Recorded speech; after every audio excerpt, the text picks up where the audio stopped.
Hi everyone, and thank you for subscribing to my channel. Today I want to speak about Micheál Martin, Ireland's Taoiseach, and his response to the loom and tariffs that are coming onto Ireland and the European Union on April the 2nd, Liberation Day, according to Donald Trump.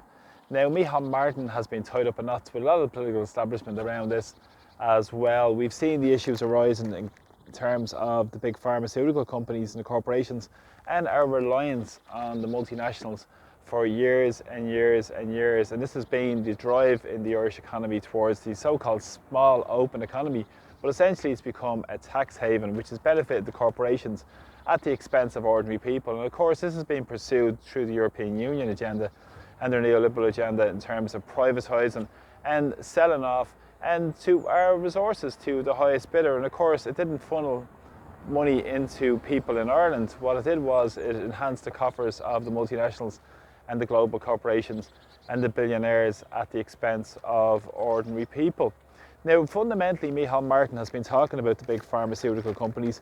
Currently, it's about 44 billion euros worth of exports to the United States. That's grown exponentially over the past number of years. And this has been really in focus from the Trump regime, and in particular, people like Howard Lutnick and Steve Bessent as well, who are involved in the Commerce and Treasury departments of the Trump administration. Now, what's really been in focus has been the try and drive to bring more jobs back to America.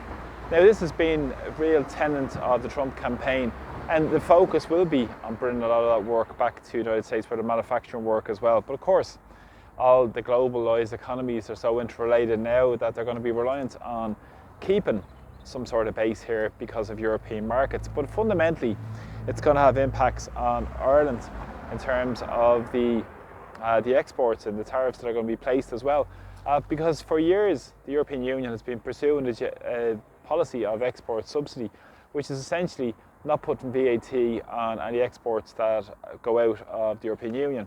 We've seen that with the car industry, in terms of the exports going to the United States as well. And what Trump is looking for now is reciprocal tariffs to boost his own base at home in terms of industrial base, and also in terms of so many people in the United States have been left behind. Now, of course, Trump ultimately serves Wall Street and the big investors and the big bankers of Wall Street as well. So fundamentally, what will happen for ordinary people? Currently in the United States, there's issues with stagflation, where you have increasing prices at the same time nearly stagnant growth, which is going to create major issues for people in society again. But it's going to be another way to transfer more wealth upwards into the bigger monopoly capitalists who will make more profits from this, as well as maybe companies might go under, and maybe there'll be pressures on the stock exchange over the next period of time. But in terms of what's happening in Ireland, it's important because of our corporation tax regime. We've seen Ireland become a tax haven because of successive government policies.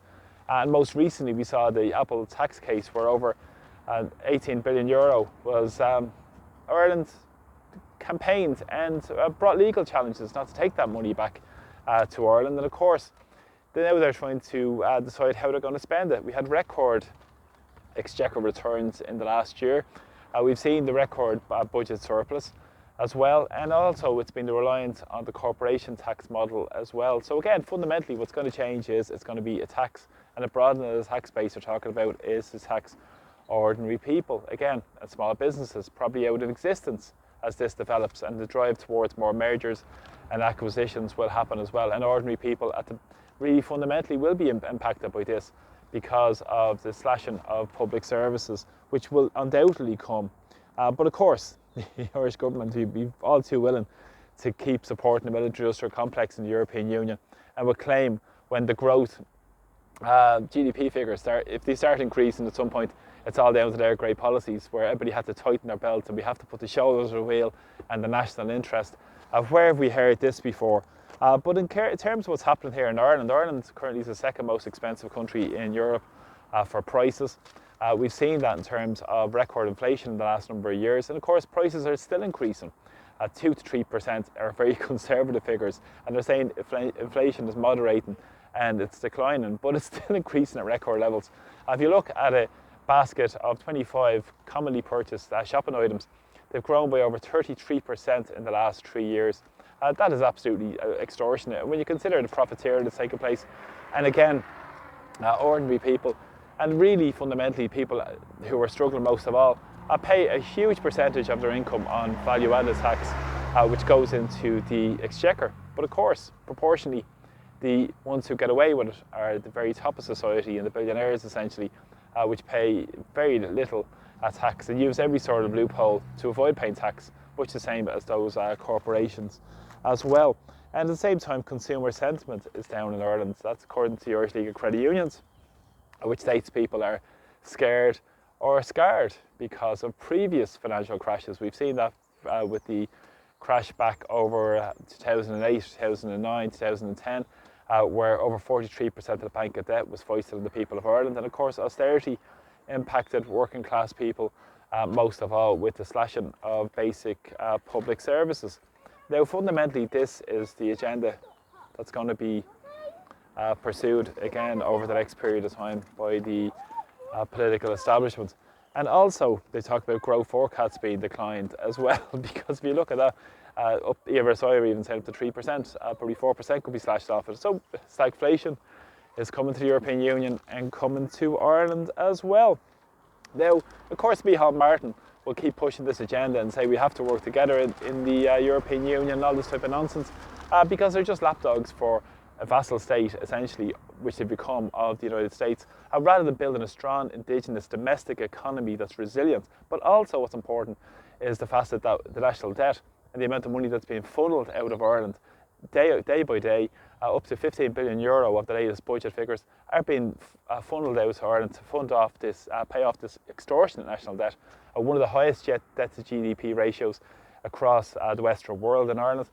And of course, it's never about maybe cancelling the debt or cutting the debt payments. No, we can't impact the bondholders and those who profit from investing in the misery of others. Now, you can't challenge that, but you can really smash public services for ordinary people that lead to a deepening housing crisis, deepening homeless crisis, deepening inequality in society.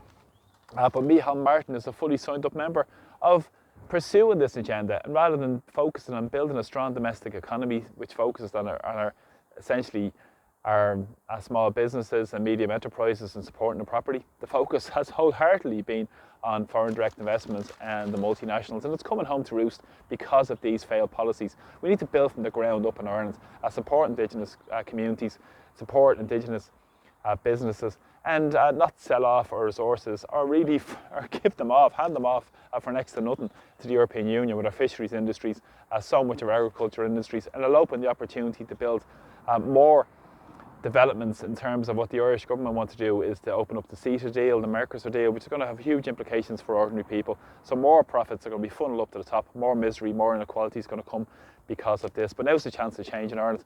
And please share my videos, please subscribe to my channel, and I'm very appreciative that everybody continues to support my work. But what also is very important, thanks to everybody who supports me through Buy Me a Coffee as well.